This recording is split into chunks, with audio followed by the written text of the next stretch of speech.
Number two, trusting people din. Sometimes meron siyang binibigay na opportunity sa isang tao. Kahit obvious naman na hindi karapat-dapat siya bigyan. Pinapakita ko na sa kanya, ini-explain ko na sa kanya yung mga red flags. But still, sige, pupursue niya. So of course, I'm always hopeful for any person. correct, yun.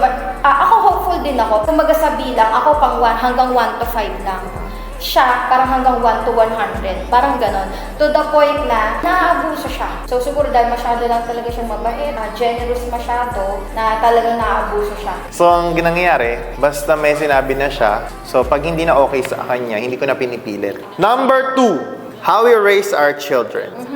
Siyempre, of course, we have different upbringing. Yeah. How should I say this? I cannot compare, pero I prefer my way or my preference on how to raise our children. So, hindi ko naman sinasabi na ayaw niya, no? But we fight about it most of the time or sometimes because I'm really extra in raising our children, di ba? Extra in what way? Like security o yung pagiging careful sa kids namin, di ba? Either isa sa amin nagbabantay or like kapag hindi talaga pwede dahil may work kami parehas or may ginagawa kami, I ask a really trusted person to take care of our kids. Tsaka, Hindi pwedeng yaya lang, hindi pwedeng may basta magbantay lang. Tsaka with specific instructions. With specific instruction. Yes. Kung kailan sila liliguan, anong damit ang ipapalit, anong pagkain Routine, ipapakain, oras ng tulog. paano dapat sila hugasan ng kamay, how often do they change clothes, Kung pwede o bawal. how